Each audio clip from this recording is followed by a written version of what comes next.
Good afternoon. My name is Sue Eckert. I'm a senior fellow here at the Watson Institute, and I'd like to welcome you today to our discussion of the book by Professor Lyle Goldstein, Meeting China Halfway: How to Diffuse the Emerging U.S.-China Rivalry. There are copies out front, and I think that Professor Goldstein will be signing books afterwards. Today's event is sponsored by the China Initiative here at Watson. It's an interdisciplinary hub at Brown whose goal is to promote rigorous academic research to address real-world challenges related to contemporary China.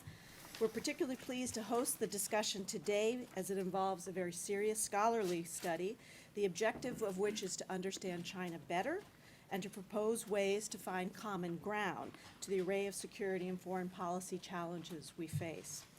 It's also fitting that the Watson Institute is hosting Dr. Goldstein, since he's had a long-standing relationship with the Institute as an adjunct fellow, as a professor who has taught courses on China here, and I believe even as an advisor to a senior thesis now. And in fact, Lyle conducted most of the, or at least some, if not most of the research for this book while he was a faculty fellow here at the Watson Institute. In addition, he's been a key member of the Naval War College Watson Institute Working Group that has been formed to promote closer collaboration between the two institutions. So we're very pleased that he's here today. The U.S.-China relationship is among, if not the most important, among the most important bilateral relationships of critical importance to American security and economic prosperity. That's why the book, designed to provoke serious discussion, is, according to commentators, essential reading for anyone interested in U.S. foreign policy relations or contemporary China.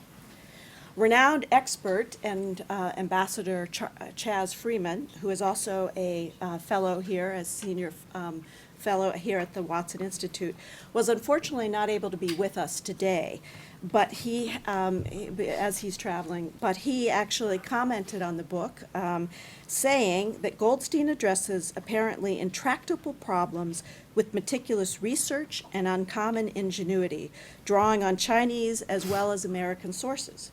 His recommendations balance suggested actions by both countries. It's a thought-provoking manual for reimagination and engagement between America and China. Its proposals are clear and specific and invite those inclined to inaction to come up with better alternatives. So with that, let me introduce our panel today. It will be moderated by Professor Ed Steinfeld, Dean's Professor of China Studies and Professor in the Department of Political Science, as well as our host and Director of the China Initiative here at the Watson Institute. Professor Lyle Goldstein will then discuss his book, make a presentation. He's Associate Professor in the Strategic Research Department at the Naval War College and was founding director of the China Maritime Studies Institute, for which he was awarded the Superior Civilian Service Medal in 2012 by the Department of the Navy. He's also co-editor of numerous other volumes and a regular commentator to and contributor to the National Interest. Following his presentation, we'll hear from two of our distinguished Watson faculty.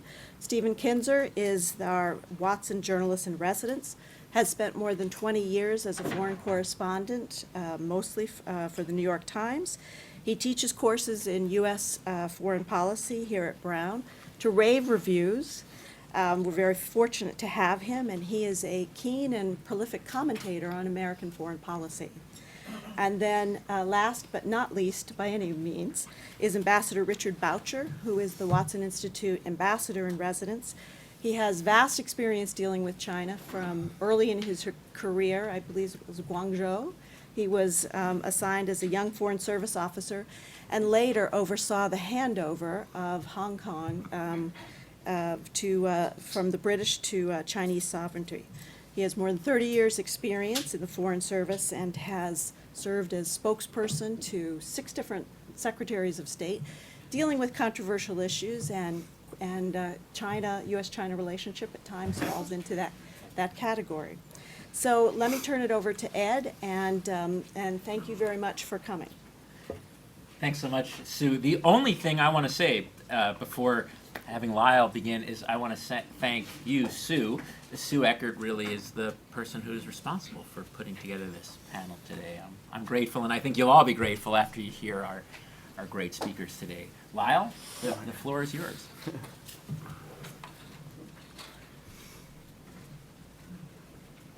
Well, thanks very much. 下午好. Good afternoon. I'm so pleased to be here. Thank you so much to Sue Eckert and Ed Steinfeld for giving me this opportunity. It's really such an honor for me, having spent a lot of time at the Watson Institute and really coming up with a lot of the ideas that you see in the book during my time at Watson. And I have, you'll note that there is no acknowledgement section in the book, and that's quite by design, because this book is intended to be extremely controversial, and I didn't want to paint anybody with these views except myself. But I do have to say that the students that I worked with were consistently brilliant, the ones I encountered here at Brown, and were very helpful in kind of as I meditated on all this. Well, let me start, we'll begin with the, if you saw the New York Times today was reporting on various, let's say, patrols, navigations planned in the near future. I think Secretary Carter and Kerry are both in Boston today consulting with the Australians about those new patrols planned in the South China Sea. You see this graphic here in the middle there. If you look at that graphic, I don't know if we have any aviators in the room, but this is a very disturbing graphic, of course. Aircraft should not be that close. It shows a tremendous danger. I think this is probably an accurate portrayal of something that happened in August of 2014. As far as I can reckon, though, about 5 such incidents occurred in 2014, and another incident quite similar to this occurred just the other day, actually, September 15th. So I want to stress that kind of, although we don't always see these issues taken up in the headlines, that when the two militaries are interacting in this kind of proximity and behaving in these ways, we're talking about an exceedingly dangerous situation, right? So I just want to start with that, and we'll kind of begin to create the context for our discussion. It seems to me we're headed on the wrong path with China, and with this book, I'm trying to provoke a discussion anyway about kind of some alternative paths. All right, well, now you might be interested, you know I work at Naval War College. I do spend most of my day at work poring over graphics like this, and we could spend, I could pull out my slides on all this stuff, and we could talk about, this is China's newest nuclear submarine, and it has quite a number of interesting attributes, whether, the sound silencing technology on the propeller, or the missile loadout here is I think by any measure quite impressive. In fact, not to get into this too much, but I'll talk about this a little later as well, but the missiles carried on this submarine are actually superior to the ones carried on our submarine. So, there are, I want to stress also, there are areas of technology, military technology, where China has surpassed the United States. That is also cause for concern, and it's part of the context with which I'm advocating for this new strategy. All right, now here's my literature survey slide, as it were. I know my academic friends in the room are all comfortable with that, and you can be sure that the literature survey in the book got pared down from some 20, 30 pages to all of 3. So I guess that's how it goes in publishing. But in a way, these are the books that you absolutely have to read, because this is the debate. These are the bookends right now of the debate. And so you just might be interested that one of them is written by my advisor, my PhD advisor, which is interesting, and another one written by Hugh White over here. He teaches over in Australia. So I strongly urge you to read both these books. Now, I'm sure you can already tell which way I'm inclining, and it's quite clear I actually have sort of gone against the thesis of my advisor. So, but in the intellectual tradition that I was raised in, that's actually the highest honor for your professor, is that you are challenging him. So I think Professor Friedberg is quite good with all this. So, all right.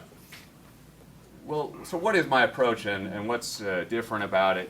Look, the methodology, as it were, shown in this graphic here, is meant to be very kind of straightforward. I don't think it needs a lot of elaboration. Really, I mean, any kind of human interactions often require these sort of steps. But, again, there are a lot of China books out there, so why take the time with this one? And on that point, I would say, well, first of all, please look at the footnotes, okay? The sourcing, I think, is unique. You will see hundreds and hundreds of Chinese sources that I looked at for this study. And to find those important Chinese sources, I culled through thousands, really, of Chinese sources. So I think that's quite unusual. You won't find any Chinese footnotes in here. This is Paulson's book, and Paulson was just at the college. Henry Paulson, former Secretary of the Treasury. This is an interesting book, and you ought to take a look at it because he's met Xi Jinping several times, and so forth. So his reflections are interesting. But this book, and by the way, here's another great book that you definitely want to take a look at. Tom Christensen. My book's often been compared to this one. I'm happy about that. This is a stellar book from Tom Christensen. But a lot of these books on China, in my view, they all, let's say a lot of them, have the problem of not specifying very clear policy responses to the challenges we face. I'll just give you a quick example from the Paulson book, which again, I'm not dismissing this at all. I think you should take a look at this for sure. But the kind of recommendations you see at the end are sort of, find China a better seat at the table, avoid surprises, but be alert for breakthroughs. It's sort of like the next one, it's almost like be smart, or something like that, or know something about China after all. I'm just saying, that kind of anodyne recommendation is very common at the end of a China book. And I got very frustrated with that. So my book is quite different. I'm very clear on the table saying, here are the policies we need to reform and that China needs to reform in order to meet halfway. And indeed, each of these steps is a proposal. And by the way, I know a few things about Washington since I'm there every couple of weeks. You don't have to read the book, actually. If you just look at the graphics, there's one of these spiral graphics in each chapter that has the recommendations, by the way, in English and in Chinese, to show what these steps are. So you can actually grasp the recommendations in about 10 minutes. If you look at the book, which was my intent, because I know in Washington that's important. All right, well, what about this debate about China? Where is it going? Well, here's one of the headlines we've seen recently, and I think this policy is certainly playing out in a number of contexts. But we've read a lot about the South China Sea, although I think most people are busy reading about Syria at this point. But the South China Sea remains a big issue, and quite a few articles of this type.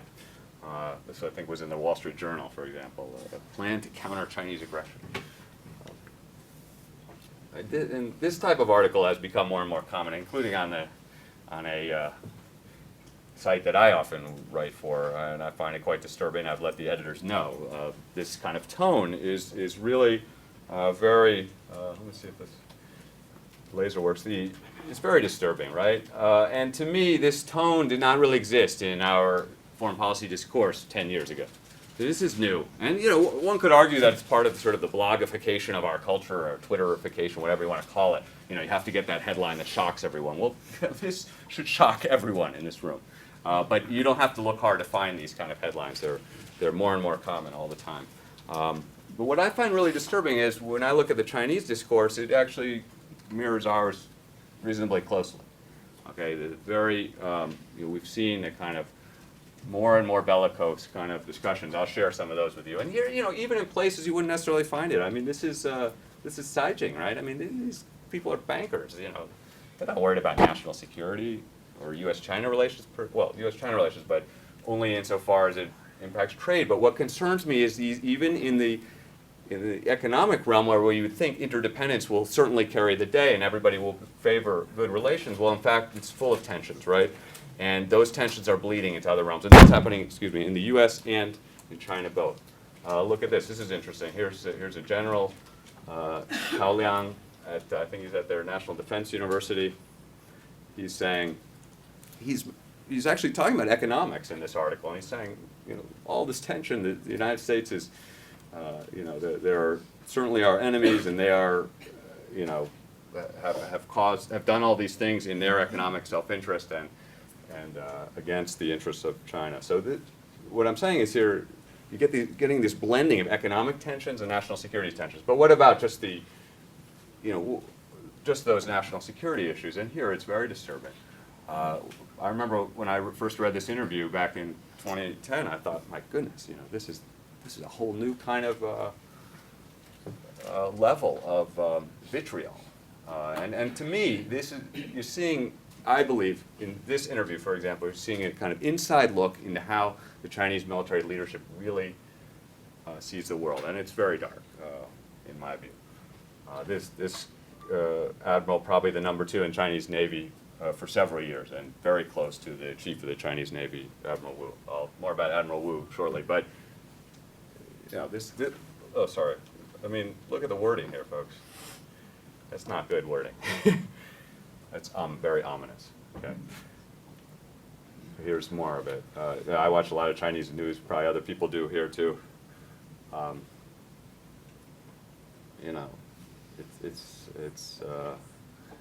It's very disturbing kind of tone now, and quite new. When I started in on this stuff more than a decade ago, I didn't see this kind of discussion. Now here's one that's a little more analytical, and I don't want to say this article was not entirely bellicose, but it does suggest a kind of this so-called Huaiyan Moshi, this Scarborough Shoal model that's incident in 2012, where they seem to have cornered a few of these reefs, and they're calling that a kind of watershed for Chinese diplomacy, and partly because military instruments were employed in the background. And again, that's quite disturbing. There are actually some moderating aspects of this piece, but more disturbing material in my view. Here's a professor at Beida, people who know Peking University in Beijing. And this is also new. Basically saying China has the advantage. Now, there are actually a bunch of caveats on this analysis, but that's totally new. I mean, those are, strategists who are going to Beijing and so forth. We did not encounter this before. We were always told, oh, the Americans have, huge superiority and so forth. So this is a new current of thinking. And I have to say, I think it checks with a lot of our thinking. By the way, on that note, I'll recommend a new RAND study. Maybe I'll pass this around. Folks should take a look at this. It's a pretty hard-headed military analysis. I'll need that back for sure. Right. Okay. Here's a piece by a Chinese strategist. He's sort of a hawk's hawk in China, Zhang Wenmu, but he says, look what Mr. Putin is doing in Crimea. Come on, folks. He's saying to fellow Chinese, saying, we can do this too. And here's some coverage of Ashton Carter's trip over to Asia last spring, I think. And this is not in the book, but this is something I just put in the other day. But Admiral Yin, he's quite a well-known military commentator in China. I actually had the pleasure to meet him about it a year ago. And he sounds similar to that Peking University professor. He's saying, if this war happens, it's on our doorstep, and we got it. And again, the strategists among you know there's a certain logic to that that's hard to dispute. That is, China has interior lines, so forth. We can talk more about that, how I see the military balance. I'd like to. A little more on that, though. China is deploying, I alluded to that missile in that second slide I showed you, and this is a weapon that we don't have. The United States does not deploy a supersonic anti-ship cruise missile, okay? China does, and here's a video of it hitting a ship. It's something to see. You can go on YouTube and look at it. Very disturbing. And by the way, this is not the missile that everyone's talking about. That's different. This is a cruise missile. The one everybody's talking about is the ballistic missile. So this is a multifaceted issue, let's say, for the U.S. military that we confront. And as you can see, the Chinese, and I could show you many examples like this, but they're following very closely, what's going on in our submarine force, say, and they see a kind of trough here. That's disturbing too. Here, a couple more disturbing slides, and then hopefully I'll deliver some good news. look at this. We just came upon this. It's not in the book either, but this is a graph. This is just the cover of one of their journals. You know, this is all technical articles, but again, it gives a little insight into how these people think. And here you have these. This is the missile that everybody is talking about. This is that anti-ship ballistic missile. The question is, can they find our ships out there and strike them with these missiles? And I fear that is a real possibility. All right, so that's a lot of bad news, but there is some good news out there, a substantial amount of it. And I think it's often neglected in the literature about China. China is doing, let's say, contributing some public goods out there. I'm just checking the time here because I don't want to go over. We have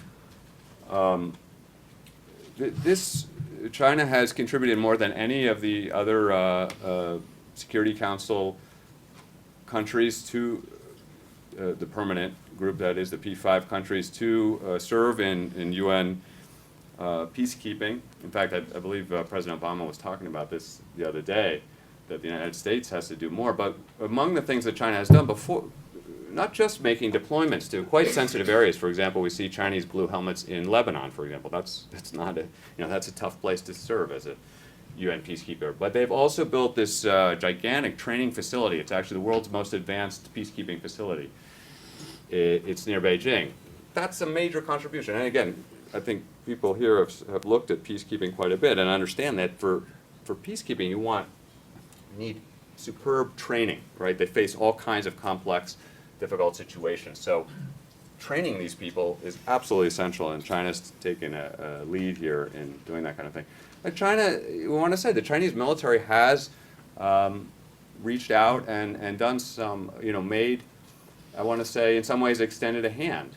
And here's Admiral Wu Shengli, still chief of the Chinese Navy, at my college last year. Unfortunately, I was in China, I think, when he came over, so that I didn't get to meet him myself. But still, this is something I had hoped would happen for the last decade, and we're keeping these kind of discussions. They are ongoing. In fact, Admiral Greenert, who just stepped down as our chief of our Navy, I want to say, he went to China, I believe, in 2014, 4 times. Okay. That's very unusual for a U.S. military leader to travel any single country 4 times. That shows the kind of priority that this engagement has. So that's some good news, and I think we need to keep that in mind as we look at all this kind of generally, I think, a reasonably gloomy picture.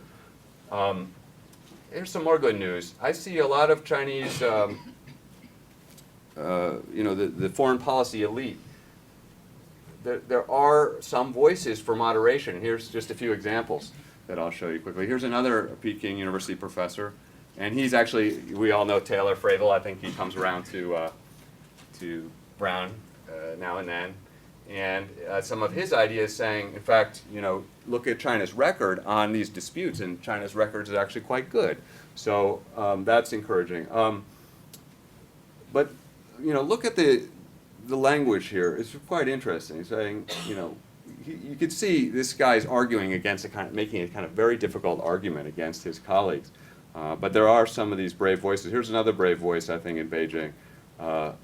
Shi Yinhong, a lot of people who follow Chinese foreign policy know he's at Renminda, and Shi is saying, come on, folks, it's not all about rocks. There's much more to China-Japan relations. Can talk more about that. That I think is quite an important article. Then here's another one saying, look, actually there's a lot of overlap in U.S. and Chinese interests in the Middle East. Maybe we can even talk about Syria a little bit today. But this kind of article, looking at where are the areas of cooperation, it remains fairly common in the journals that I look at. So although there's certainly a hawkish turn in China, has been for some time, there's some encouraging news to report. And here's another one. Wang Yizhou is also at Beida, and he's quite we call him a leading thinker there. And so when he's saying things like this, that China's foreign policy has major problems, that they're he calls them a lame colossus. So that to me, I find quite encouraging. And he's actually talking about North Korea in this context. So, to me, these kind of voices encourage me to think that we can meet China halfway. All right, let me switch gears one more time, and I'm going to start to wrap up here. But just a few, I said I was going to get specific about policy recommendations, and as you look in the book, you will see 100 recommendations. Let me just give you a preview of a few of those spirals. What do they look like? And by the way, I'm out on my way out to Shanxi province in about a month, and I'll be wearing a mask because of the air is so terrible. That's coal country in China, and this is a very common scene in China, right? So one of the biggest issues, and I've stressed this over and over again, is that climate change is really, in my view, probably the issue par excellence, maybe with a few others like nuclear proliferation. We should focus a little less on reefs and rocks and a little more on this. And, I have to give the administration some credit for moving the ball forward, although I think we've still got some ways to go. And in fact, so getting specific, as I said, where to go here. And here, these are the last few steps of the spiral, so I have other pieces here, but you can see in the top right, I'm advocating for a U.S. acknowledgement of the per capita emissions as the basis for a treaty, but China also has to meet us halfway and agree to intrusive verification. And those of you who know China well know that is, these concessions are going to hurt, and that would hurt on our side too, of course. But that is the structure of the book generally. All right, well, what about the reefs and rocks? And everybody's seen this picture, I'm sure. A lot of sand moving around in the South China Sea. It's all true. How do I see that getting that conflict under control? And here, I advocate for greater Chinese transparency, opening that giant naval base, which has caused a lot of consternation among neighbors. And I suggest the U.S. can not eliminate surveillance. No, we couldn't do that. But reduce it? Yes, we could do that. And in turn, could China clarify its claim to some degree? And I think that is possible. There are even some signs that that this is ongoing right now.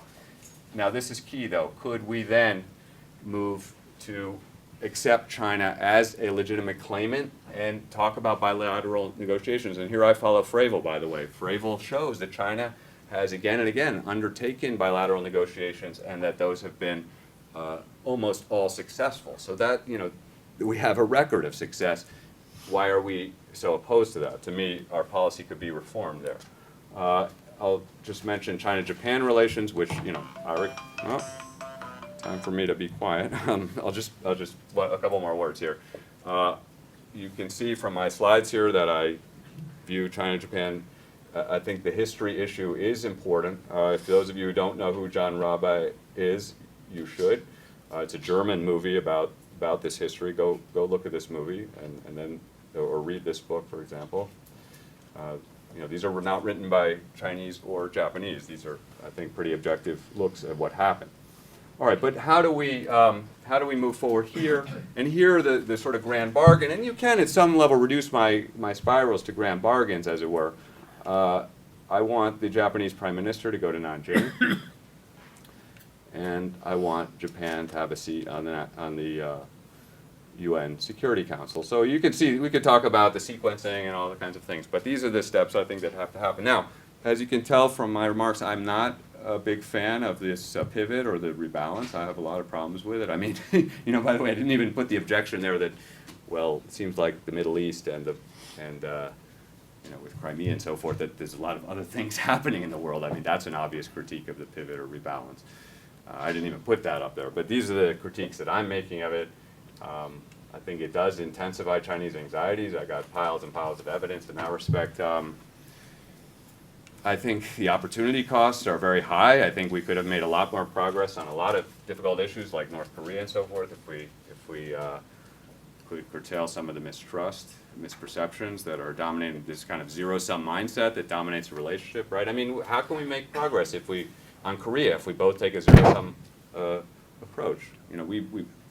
We end up each taking North Korea as a kind of tool in this zero-sum framework, which is really destructive. What about the global balance of power? I'm a realist. I think that's very important, but I don't think any of these rocks and reefs have much to do with that. And I think we need to keep our eye on the ball there.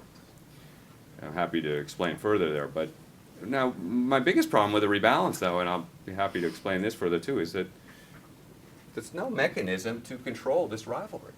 In fact, the pivot or rebalance just intensifies the rivalry. So I have a problem with that.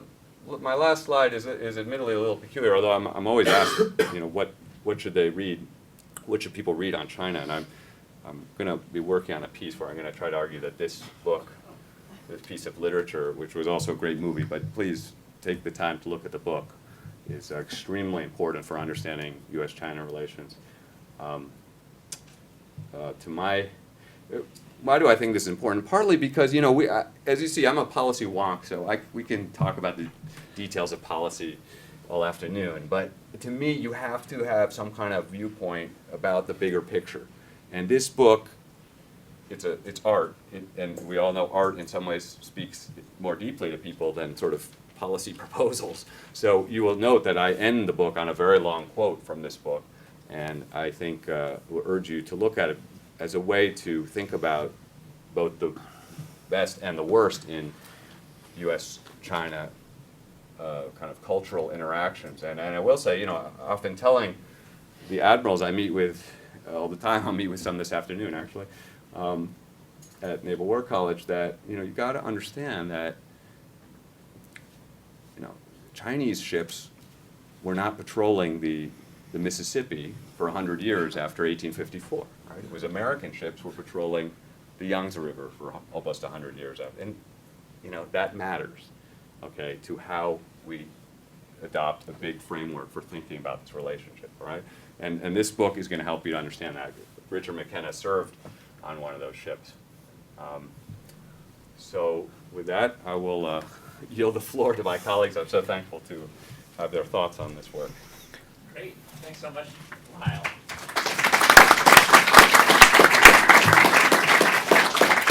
It's not only great material, but you're a self-regulating speaker with your own alarms. Fantastic. Thanks a lot. We'll turn the floor over to Stephen Kinzer and then Richard Boucher.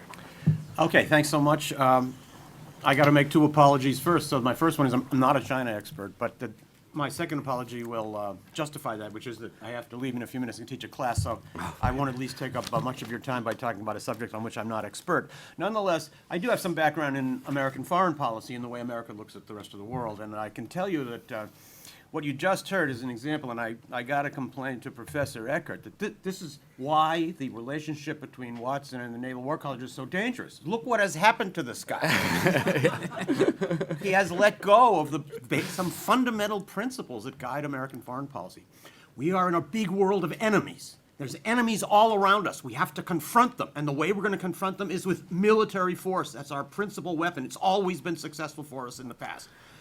This is a piece of conventional wisdom that you see contradicted here. We tend to like to look at the world as a zero-sum game. We're going to dominate someone else. To go into a serious foreign policy meeting and talk about how we can arrange a situation in a way to reach peace is already considered quite suspect. That's not supposed to be your goal. Your goal is supposed to be full-spectrum dominance. Now, one of the points that I think was made in this presentation, I think very important, has to do with distance from conflicts. If we ever have a conflict with China, it's going to be right on their backyard. And in any strategic doctrine, you're told that that's a huge advantage. We're fighting far away or confronting far away. They're confronting in their own neighborhood. When I look at I was glad to hear that example about the patrolling ships, but just to give another one, what if the United States decided to build an air base or some kind of a military installation in one of the islets off of, say, Bermuda, and Chinese ships were suddenly surrounding it and flying over it? What would we think? The North Atlantic is to us what the South China Sea is to them, and it's difficult sometimes to put yourself in their shoes, but I see Lyle's been very sophisticated at doing this. When you hear about China policy today from American policymakers, it's a lot of talk about naval maneuvers, stepping up surveillance, blockades, other steps that are in the direction of war. And there's no doubt, as you just heard, that this contributes to a spiral. We've had a generation now of debate about the origins of the Cold War. Did we contribute to that, or was it all somebody else's fault? And I think we can start asking the same questions about our escalating verbal conflict in any way with China. So I do think that our approach to China has pushed China into a more aggressive stance. It's a principle of international relations, and it's proven so, you see so many examples of this in history, a country takes what it thinks are defensive steps. Those steps are seen as aggressive by a rival, which then builds up its power, and then you get into this spiral of confrontation. Just a couple of other points. In international relations, we can take a concept that's actually developed to apply to other fields, and that is moral hazard. Many of you know what that is. If you have a car that's completely insured, you don't mind parking it in a bad area because somebody might steal it or ruin it because you're covered anyway. I think you can see a little bit of that in the Western Pacific. You've got our friends and allies there thinking, we don't need to do anything to defend ourselves or promote our interests. The United States is going to do it all. We don't give them an incentive to reach out and try to resolve these problems peacefully on their own. And I think that allows us to ignore the fact that these countries have serious economic interests that coincide with those of China. They're trying to piggyback on China's explosive economic growth, which is a good thing. And when we shape a policy toward China that is so heavily oriented towards threats and military escalation, I think we remove a certain amount of responsibility from other countries in the area that should be more responsible for their own decisions. They are in the neighborhood. They're going to live there forever. And therefore, I think we would do better to be asking them to take on some more of this responsibility of deciding what the shape of policies toward China should be and not dictate to them. And I want to make one other point. I covered the wars of Yugoslavia back in the 1990s, and one of the things that became, and I got to tell you, I also covered the Maastricht meeting at which much of the single currency for Europe was decided and much of the mechanism for European unification was certified. I don't think we realized something back in those days when the Yugoslavia war broke out, Maastricht was happening at the other side. We thought that in our linear view of history that conflicts about territory and about national sovereignty had been wiped away by the Cold War. There was an ideological confrontation. That subsumed many territorial conflicts. So we assumed those conflicts had gone away. In fact, when the Cold War ended, we peeled back the ideological conflict because it didn't really exist anymore. We found that all those territorial conflicts were still festering. That's what I saw in Yugoslavia. Nobody realized the intensity of those conflicts. These conflicts you're seeing about these islands and borders in the South China Sea are not new. They seem new because we haven't heard about them recently. That's because they were subsumed in the Cold War. But actually, it's a kind of a back to the future policy. These are problems that people in those countries have been dealing with for a long time. They just seem new to us. So I would conclude by saying the United States does not have a direct role in those conflicts. And actually, we cannot solve them. However, there's always an impulse in the military to look for enemies. If a country has many enemies, you need a strong military. If everybody in a country admits that we really don't have any security threats from other countries, the need for a military goes down. So in a sense, China and rising China and this idea of the threat from China is a great gift to military establishments. And I'd go so far as to say it's a especially big gift for the Navy. And there are people in the Navy that love this. What other excuse will you have to build a whole new generation of warships? So the rise of China is making some people down in Newport salivate. And I'm so thrilled to see that we really have some clear and long-range thinking that's trying to provide an alternative to what seems to be sometimes a reflexive desire on the part of the United States to look at methods of confrontation that push a spiral that actually is not going to benefit us in the long run. I'd love to stay and hear the rest of this, but I've got about 50 students that will not like that. So I want to thank you. Thank you so much. And really nice. I really appreciate the chance to be able to comment. Excuse you. me. Thank you. You're excused. Thank you. Richard Boucher. Thanks, Ed. Thanks, Lyle, for coming and presenting the book to us, and thanks for writing it. I'm somewhat embarrassed to be here, not because I don't think I ought to be talking about China, but because I suddenly find myself agreeing with Stephen Kinzer on a lot of points, which is something I usually try to avoid. Anyway, so we'll give it the, we'll start the clock and see what happens. This is an excellent book, and it's an excellent book because it's calm, it's objective, and it's analytical, which is unlike a lot of the discussion these days of foreign policy. During presidential campaigns especially, foreign policy becomes a testosterone test for the candidates, and everybody thinks the only tools we have are military ones. And I think it's important for this book to come out, and to come out now, so that people look at it and say, huh, maybe we should be thinking about these issues a little differently. Maybe we should look for solutions and not confrontations. And the other great thing about the book is it goes in every chapter, in the whole book, and then in every chapter, he goes through the history of the issue. He goes through Chinese views and American views of all variety, some hardline, some more accommodating, and then starts looking at the constructive ways of moving through this mess and getting to a cooperation spiral. And you saw some of those there. Now, not all the prescriptions are perfect. As late as the book was written, and he references some things of 8 months ago, 9 months ago, there are already some events that have gotten ahead of the specific spirals, which is in sometimes a good thing. But in each of these areas, he progresses from easy steps to hard steps to really look at some of the thorniest issues in U.S.-China relations, Taiwan, Japan, India, South China Sea, and many more.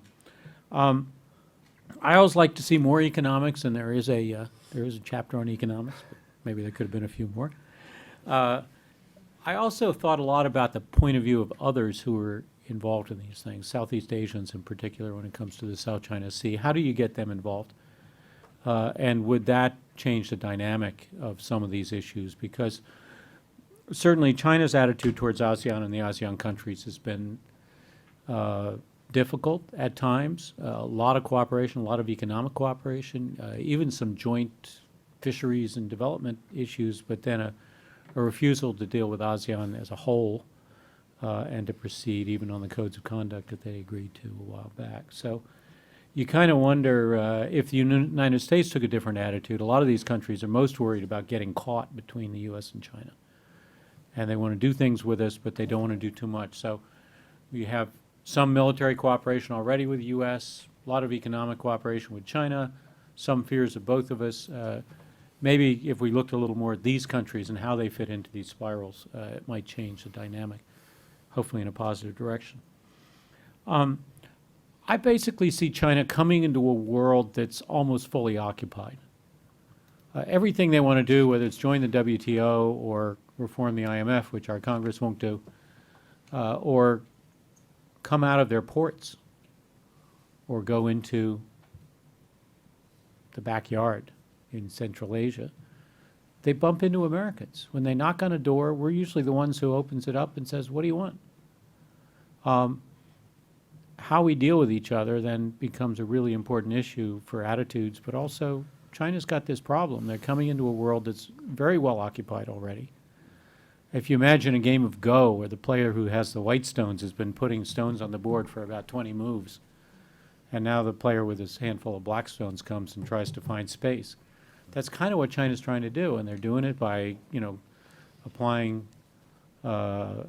extra effort in places that are a little bit empty. They're looking at what's really important to them and saying we're going to focus on these asymmetrical applications of force and power.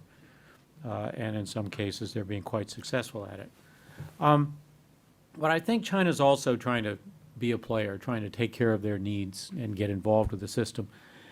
China's not trying to overturn the global order. The global order has been very good for China and Chinese leaders in producing economic prosperity. They already had a seat in the Security Council, remnant of the United States in the post-war period. So China has some space and some role already. I think they're just trying to see how they use that space and how they do more. In some ways, the financial crisis threw China into the forefront with the G20. And since 2008, they've really been thinking more about how to play that role. I see China as having one Chinese leaders having one overriding goal, and that's to maintain the authority of the Chinese Communist Party. And when you start analyzing what do they need to do that, there's probably one big thing, and that's maintain economic growth.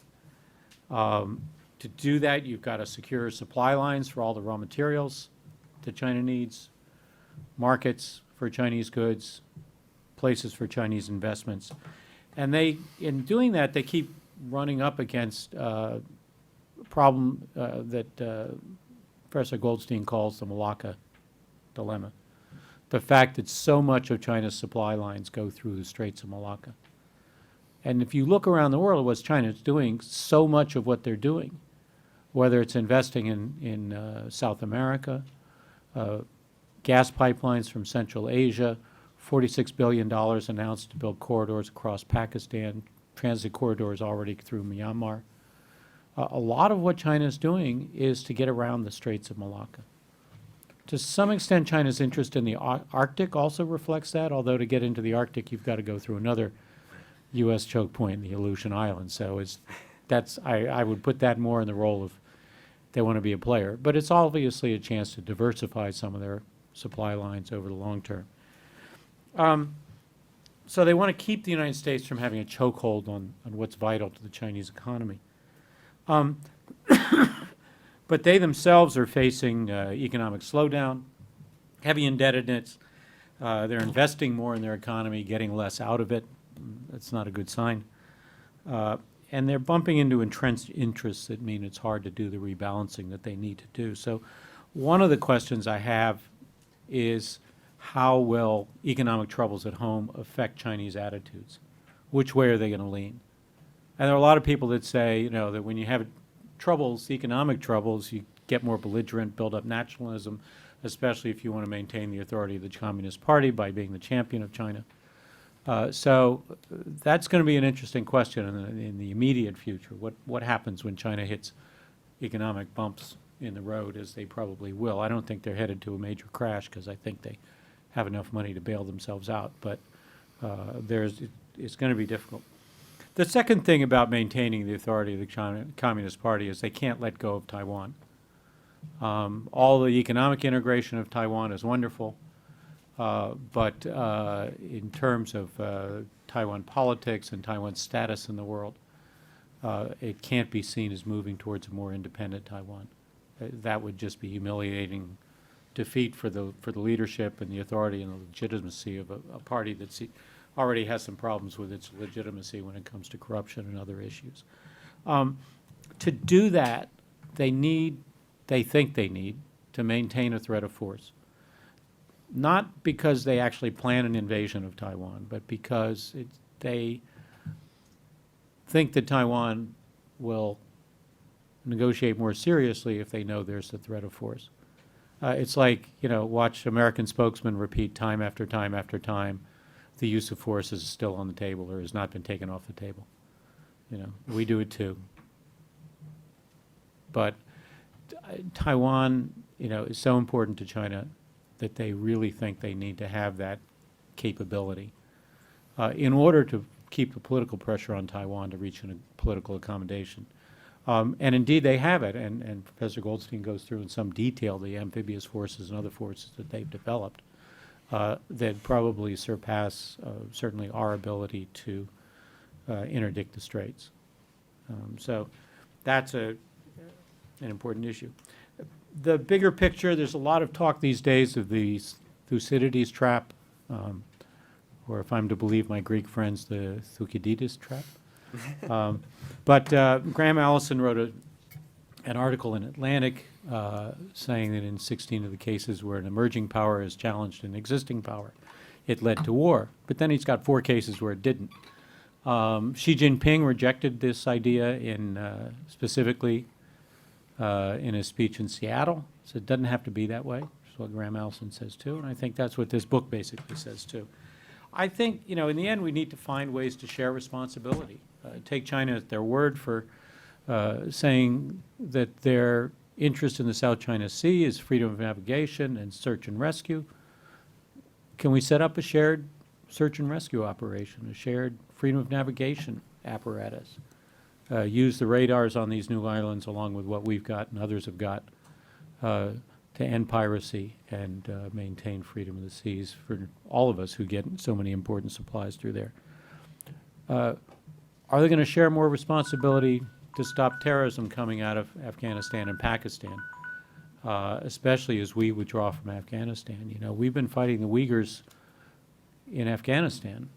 If we stop doing that, what are those guys going to do, the remaining numbers of Uyghur fighters who have been in Afghanistan? Are they going to stay and work with the Taliban, or are they going to go off and find new places to fight? And China's going to have this problem.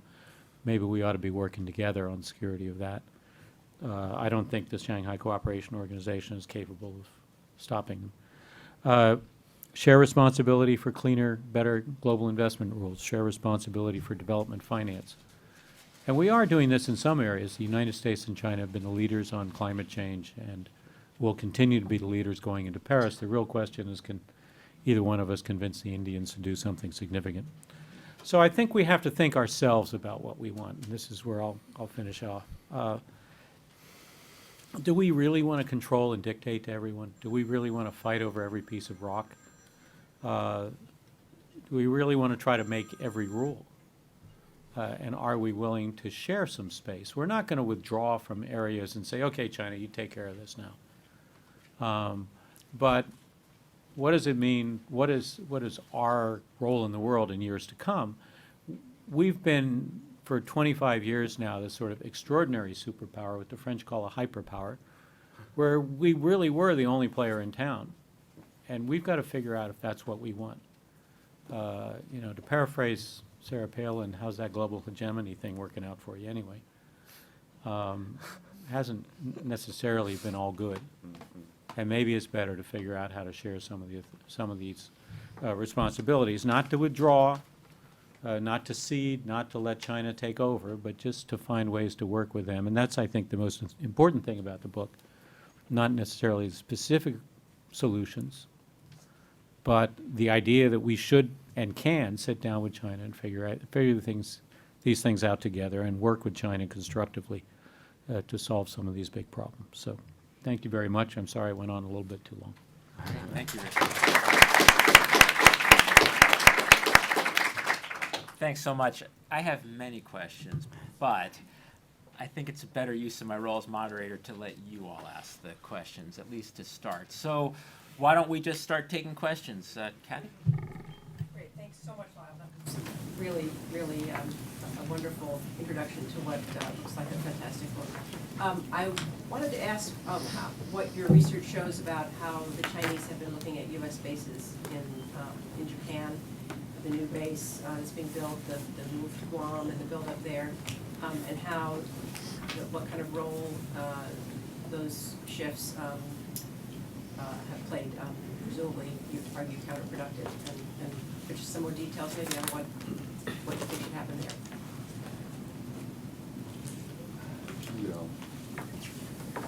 My back has been bothering me, so I think I'll stand if that's all right. Shall I go ahead and just... Yeah. Thanks, Kathy. It's a great question, and I know this research is very close to your heart. You've done path-breaking work on the issue of U.S. bases, and I think I have a stack in my office of all these citations where they're looking at your work. So it's being read on both sides of the Pacific, which is great. Generally, of course, you know, they view a lot of our basing arrangements as very hostile, and you know, that goes way back. Of course, it was moderated to some degree, and there is a kind of line of moderate thinking in Beijing, which I think most of you are familiar with, where they view the U.S.-Japan alliance as critical to kind of keeping Japan, let's say, in check, and not so Japan doesn't realize kind of any further aims. But and Christensen and others have made that argument for a long time. I fear that kind of logic is quite obsolete, though, and really it's sort of eclipsed by the pace, let's say, of and energy of a buildup that, by the way, the buildup in the American buildup in the Western Pacific was well underway before before Obama got into office, and you had, for example, most of the major equipment transfers to Guam, let's say, were already well underway, which is part of the reason why the Obama administration has been criticized for not having, such an, as it were, an energetic pivot. But I think, we've seen, for example, just to give you a quick example, when the United States rotates some of this hardware, military hardware, through these bases, for example, the F-22, we call it the world's best fighter. So when that's going on a visit, it makes all kinds of headlines, and we do that on purpose. It's a show of force, really. But that, it's interesting. The American papers actually generally don't pick up these items. I guess they're not, as interesting as what's going on in Syria or whatever, scandal in Washington, this and that. But in China, we could talk about why that's the case, but in China, it's all over the headlines. And so, as it were, sure, and my colleagues in the Pentagon will say, well, Goldstein, that's deterrence in action. Okay, point taken, but there's another side of that, of course, and that's feeding Chinese anxieties.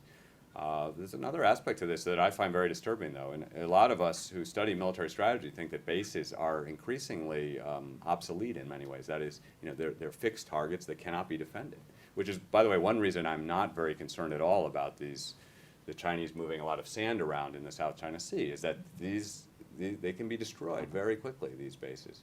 And those are actually very small bases compared to what Professor Lutz is talking about. But actually a similar logic does, I'm afraid, apply to a place like Guam and also our very large base in Kadena. I think, if I'm not mistaken, the U.S. Air Force just ran a huge exercise where it brought in some dozens and dozens of tanker aircraft into the air base at Kadena in Okinawa. And to me, while this may have seemed like a show of force, I'm afraid it may have had the opposite effect. That is, these bases can be destroyed. These support aircraft, which are totally critical to our operations, can be targeted especially. In other words, if you kill the tankers, which is quite easy, those fighters go away real quick. So that's disturbing. Now, there's one more wrinkle to, I think, perhaps your question, which is the politics that are ongoing in Okinawa. And I think the Chinese have mucked around a little bit in Okinawa politics and that found it kind of hazardous. But those of us who know the history of Okinawa know that it's, even Japanese sovereignty of Okinawa is a little bit, go back 100 years, this is, let's say, in question. And so, there were some Chinese scholars, for example, who started heading down that road. I think they were probably reined in, I have to say, by the central government that said, we got enough trouble with Japan. We do not need to be making claims to Okinawa. So you haven't heard much on that score. But it's, the politics are very delicate. And I think that, and I argue in the book, that not only would China be served by some kind of reform of the U.S.-Japan alliance, but I believe that Japan would be well served by that. That is, the people on Okinawa are very uncomfortable with the present set of arrangements. And, so we need to think seriously about reforming this alliance in ways that make it much more defensive, less threatening to China, and more palatable, frankly, to the Japanese people, who are rightly uncomfortable with it. I think there are some solutions, but one thing we need to avoid in the whole discussion is kind of inflating the Chinese threat. It's often said that the Chinese threat to Japan is really ominous. I don't agree. Really, mostly we're talking about a bunch of rocks with goats on them. There's not much more to it, actually. There's really, they're not at loggerheads about, 50 different issues. It's just those rocks with goats on them. So, I don't buy that one. We have to look at Japan's national security in a kind of rational, objective way and rethink some of this. Actually, Richard, did you want to quickly comment about the benefits and costs of the U.S.-Japan Security Alliance? No. No? Okay. That was easy. And Nina? Well, this sounds like a terrific book, and I look forward to reading it. I wanted to ask you a question, two questions from the IR theory side. So, I guess the first question is, in the course of the 20 pages that you cut out, or the 17 pages that are gone, perhaps, do you look at the U.S.-Soviet relationship and draw any lessons from that about deterrence and reassurance for the Chinese relationship? And obviously your spirals have some assumption about some underlying cooperation theory in there. reassurance theory or theories about incremental, steps of reassurance steps and so on that lead to greater sort of trust, that kind of thing, trust building, right? I mean, can you say something about that? Yes, I definitely appreciate the question, and, to be honest, I'm quite disturbed by how little work there seems to be going on, and I would love to be enlightened in this respect, but I know a lot of people think a lot about cooperation, and I look, probably the most helpful study for me picking this out was, I think Axelrod and Cohen, to me, that it does give the basic theoretical foundation for the book, and I was not surprised, but we all may consider the spiral, the cooperation spiral, which is, as Kinder said, it is the opposite of an escalation spiral, which I think is ongoing. So it feels intuitive that way, and I think we see these kind of interactions, in these kind of step-by-step set of compromises as intuitively right, but they provide the kind of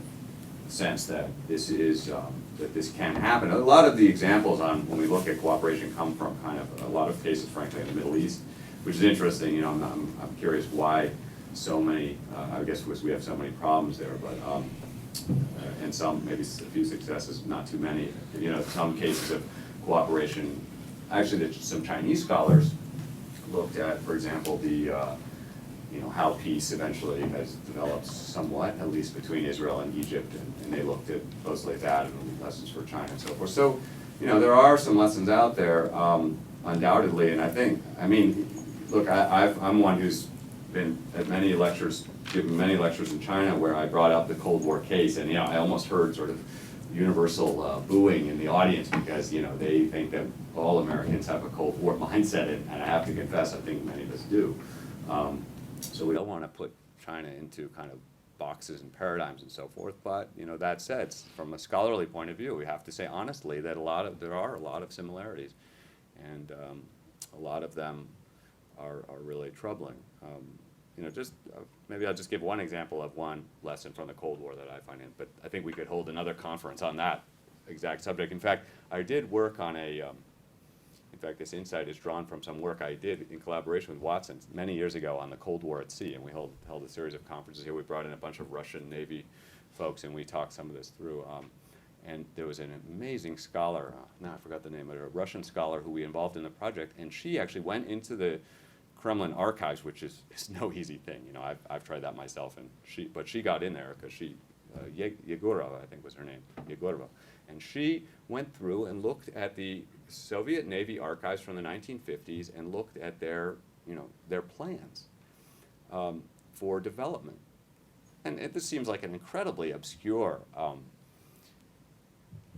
esoteric kind of academic question or historical question at this point, right?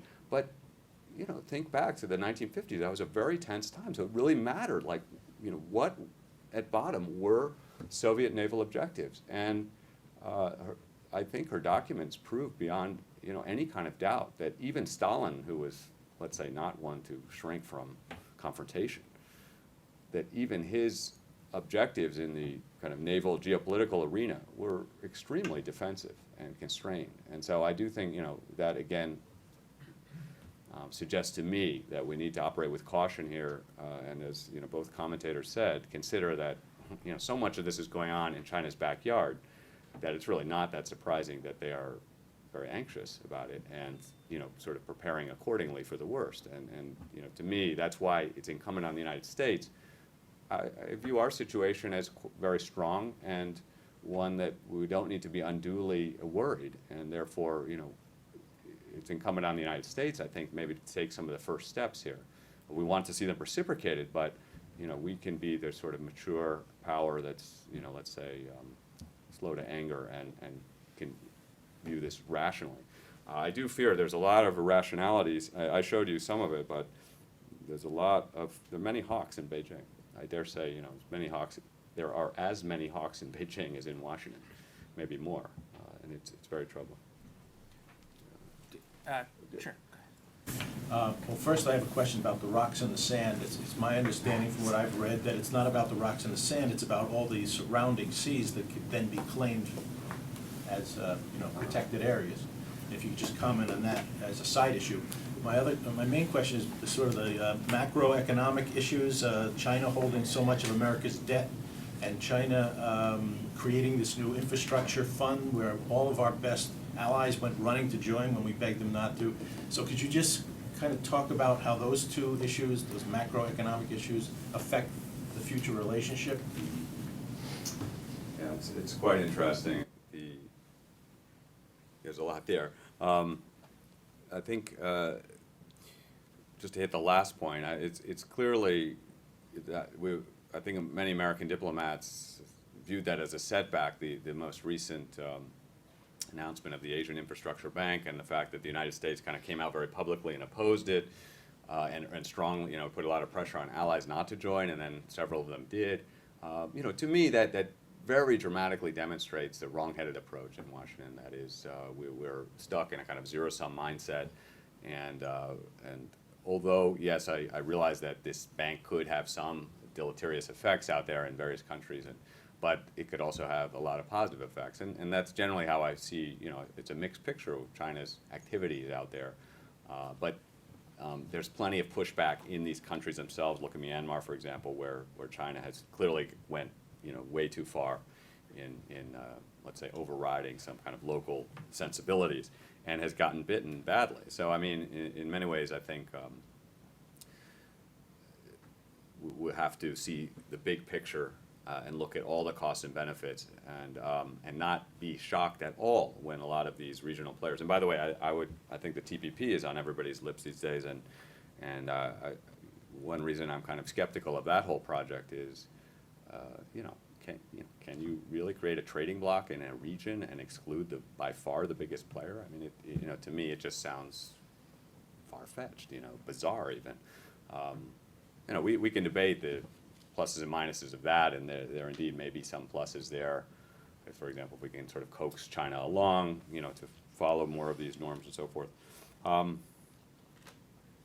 the debt issue, well, it's funny. I found a wonderful article in a very important Chinese journal called, I talk about it in the book, it's in Dangdai Yatai, Contemporary Asia-Pacific Studies, a very important journal in China, and the title of the article was something to the effect of The Balance of Financial Terror and U.S.-China Relations. And I remember reading that going like, oh my gosh, is this where they explain, when they're going to drop all our debt? And I think as some American strategists have said, they'll sort of demand Taiwan or else, we drop all that. But of course, actually, reading the article, I mean, I wasn't terribly surprised, but I was somewhat surprised that the thesis of the article was that, and this was by two economists who, frankly, are going to understand the situation much better than me, and they were arguing that China is actually much more vulnerable than the U.S. And they were kind of concerned with how China could be on the receiving end of a lot of financial turbulence and needs to kind of limit its exposure to the United States. But they were very convinced that the leverage was in Washington. So I'll just give that as one illustration that it's certainly not cut and dry. And to state the obvious, China's very dependent on you all going this weekend to Walmart or Target and keep buying cheap Chinese stuff that fills all our homes. All right, now on the you had a lot of good questions.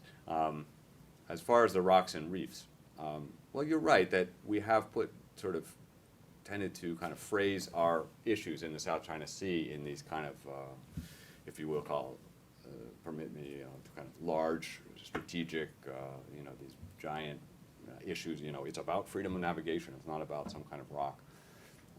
Well, I think we as Americans just need to give that a little shake. I mean, there's a lot of deference to kind of lawyers who, we have a whole pile of them in Newport, and I respect many of them, but I think that, whether our patrol boat goes, goes 12.1 miles off that reef or, 11.9 miles off that reef, to me, while that must be interesting for some law students, to me, we have to be very clear in our mind that we're not going to, enter upon World War III because of that 0.2 miles of water space that doesn't really have anything in it or any inherent value. And I think a lot of clarity in U.S. strategic thinking has been lost because we tend to defer to these, very big abstract concepts. And, never mind that the United States isn't even a party to the law of the sea. But if you look at the law of the sea, if you take the time to study it, you will see a lot of ambiguities in the language.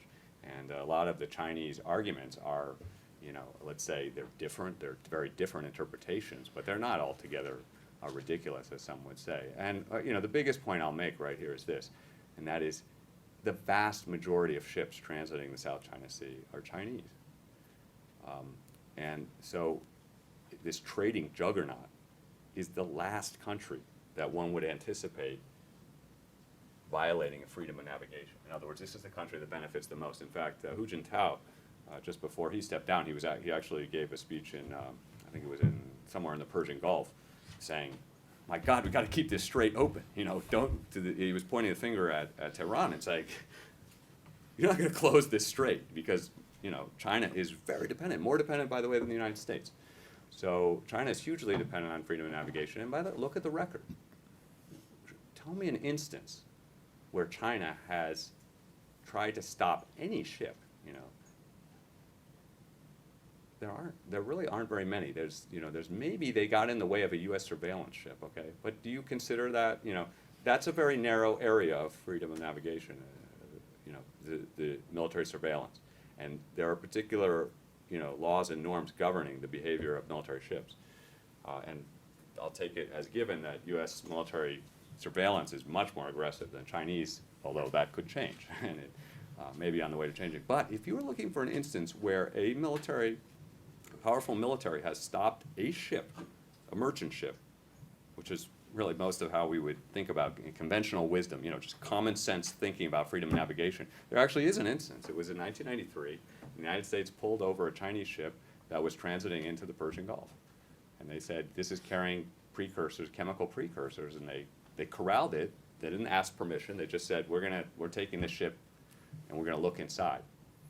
I mean, if there's ever a greater violation of freedom of navigation, like a more clear violation, I don't know of it. And of course, they look into the boat, which U.S. intelligence has said is carrying these precursors, and they found nothing.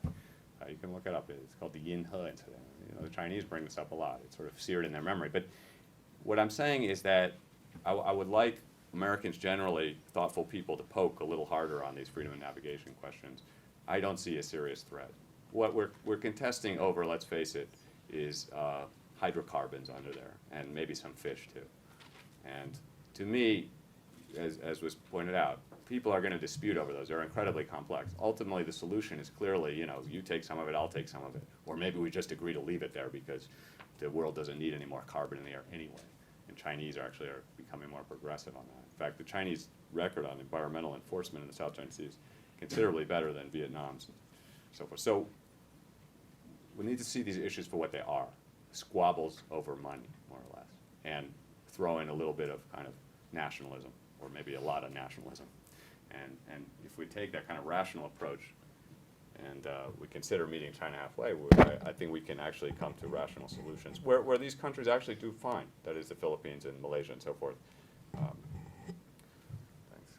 Richard, could you very quickly comment on AIIB? Yeah, let me try to do a very brief law of the sea thing too, which I guess Lyle could have done, but didn't. The law of the sea has different kinds of islands, rocks, and things that stick out of the sea. You don't, at least according to lawyers I've talked to, you don't change that by building. So there are already rocks and reefs in the South China Sea that have Philippines military on it. There's one that's Taiwan's got people on, or The biggest military one. on, the biggest one. The Vietnam's got some. And so China has taken, what the ones they had and put stuff on it too. Doesn't change the rights that they get from having that there. And if it's a rock that's not habitable, you don't get any real rights out of it. I guess you get 12 miles if it's clearly yours. Is that right? You don't get an economic zone, though. I think that's right. I think Yeah. if it's a rock, you don't get the full 12 miles, do you? You certainly don't get the easy. Yeah. Yeah, that's right. But you don't get much for a rock. And if it's not over, if it gets submerged at high tide, you get nothing, it's just sea. So it doesn't change that legally. Now, having a presence there, militarized, or, you know, having radar there, having airplanes there and stuff, that changes the facts on the ground a bit. You gotta deal with it, but others have those things too. AIIB, I think, is the Asian Infrastructure Bank. I think a lot of people in Washington now recognize this was a real mistake. It wasn't in our interest to try to stop it. There's an infinite amount of infrastructure needed in developing countries. If the Chinese want to put some of their money in places where it's not going to get paid back, go right ahead. We've had the experience. We don't do that stuff anymore. The World Bank does. China first looked for an opportunity to work more prominently and more completely through the World Bank and the IMF. We renegotiated the Chinese contribution to the IMF and their share in the decision-making with the Chinese and the other members, and then the US Senate blocked it. So what did they do? They set up their own bank. We said, but your bank's not going to have conditionality. It's not going to be, you know, careful about corruption, about paybacks, about accountability. It's going to undercut the Asian Development Bank and the World Bank. Yeah, that may be true. There are plenty of others doing that already. And the goal should be to try to get them to improve lending practices, which, according to the statements that Obama and Xi made when she was just here, that they've apparently said, yeah, we'll do that. We'll see. Hand over here. I'm going to get on, not because of my back, but out of respect for your position. My great uncle was stationed in China in the early 1920s and recommended the withdrawal of America from China and the American military from China. And my father fought in 3 wars in the Pacific. After Vietnam, I never thought we would have another experience like that. And then came Iraq. So my question is really simple.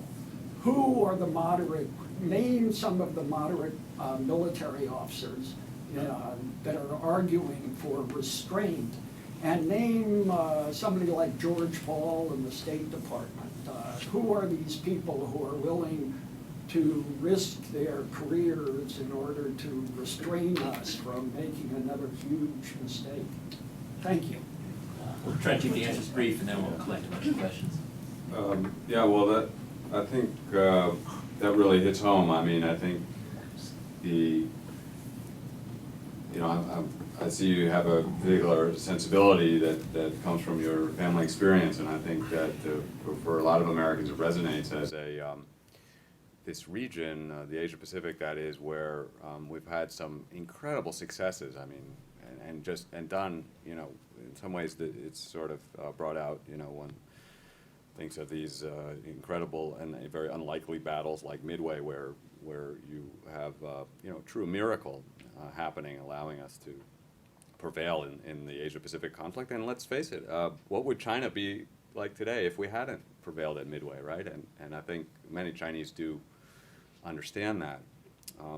But, you know, I just wrote a piece, it's up on the National Interest, where I talk about a lot of Americans don't realize that the tensions that brought about the Vietnam War, you know, thinking 1961, 2, 3, 4, that period, go back and look at what people were saying in those days, and they were worried about China, Red China. It was seen as, you know, pushing into Southeast Asia, and it's very similar to what we're hearing today, to be honest. And so I think we need to act with all due caution and confidence, though. I mean, I think we're always forgetting this, how strong our country is in really all metrics, how widely admired it still is. It's very much so in China, among many Chinese. And with that kind of strength, it seems to me we can be mature and take risks, you know, for peace. Because it is risky, and it's, as you suggest, you know, I take the point where you said, who are the military leaders who are risking their careers? And I have to say, I've seen this many times where, you know, even recently, I won't name any names, but some admirals I thought were especially reasonable and rational, and then, you know, when they're put in the hot seat, as it were, and they're really in front of the cameras all the time, you as was, I think, said by somebody here today already, that you know, the testosterone factor seems to carry very well in American politics, and that is true of military promotions too. Now, I've seen some. I have been glad to see, you know, in some cases where the I think people in Washington have reined that in, but I share your concern that about that tendency, and I would hope also that we would learn from a lot of. There have been amazing successes and terrible failures and mistakes that have cost our nation dearly. So, you know, as we consider all these challenges, we need to think very rationally and think constructively about the world order. Great. And I don't see a lot of that going on, I'm afraid. Let's just take. Out of respect for you, I understand you can't name anybody in the military. How about anybody in the State Department who takes a restraining view Okay. of this? Any quick name? We have a bunch of questions, so do you want to name any names? You don't have to, but. Well, I just have a sad response, which is I'm very concerned that the State Department increasingly, I see this every day almost, is increasingly deferential to the Defense Department. They see our diplomacy is supporting our military strategy, which to me is just completely backward. So I'm always encouraging my State Department friends to stand up and give the military direction. The military actually wants direction, but even Clausewitz said, you know, that politics need to be the driving force, not military strategy in isolation. Since we just have a couple minutes, we'll field a bunch of questions, and I'll give you 2 minutes to conclude. All right, I'll be let's start quick. over. I'm long-winded. No? Professor, I would just like to ask a question regarding a statement that President Xi Jinping made a month ago at the celebration of the end of Japanese occupation. He said that China will cut the military force by 300,000 soldiers, if I'm not wrong. And what do you think of this message? It's kind of contradictory because this peace statement was made at a military showcase. And do you think it is a sincere gesture of a changing Chinese attitude, or it's just a show put up for the West? Great. Thank you. Any more questions? Yeah? Can you talk a little bit about Obama and sort of his interaction with the Chinese, and also and the legacy that, you know, will be enduring after he leaves or over the next year? Thanks. Yes?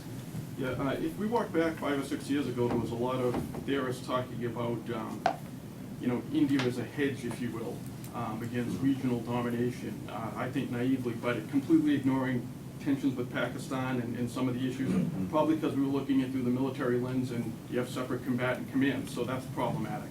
Yeah. But with that said, if you were an advisor to the PRC, what would you suggest they do in Pakistan to alleviate tensions? And I think I saw one more back here. Yeah. Yeah, I just want to get a little bit of the source going between you and him in the sense that in your book, Playing Our Game, you talked about how China is basically, you know, they're embracing the Western economy system at the very least, and just influence the political changes that are happening right now in China. So how does that calculate into the fact that, you know, Professor Goldstein now is trying to say that the U.S. should also try to meet China halfway? So if they're playing our game, why should we try to accommodate for them and adjust our own system? Bonus point. That's very interesting. Thanks, Lyle, it was really great. 3 quick points. One, reaction of your colleagues within the military to your book. 2, any recommendations in terms of how to ratchet down the polemics surrounding the relationship. 3, whether or not we can do more to focus on successful collaborations, and I put non-proliferation in that category, in terms of Iran and DPRK. And 4, just in terms of cyber, I think that this potentially has, if mismanaged, has the potential to escalate the confrontation. And the Chinese aren't necessarily buying into the existing world order as it exists, but seeking to create something new. And your take on that? So Mike, one. Wonder how you would advise U.S. leaders to think about Chinese out-of-area deployments, not just defensive measures that have been built up within the first or second island chains, but increased activity outside of their near waters and their increased activity with the Russians. Well, you don't have a chance to answer all those questions, I'm sure, because I'll give you 3 minutes. My fault, but That's great. the last word is yours. Well, these are all excellent questions, let me say.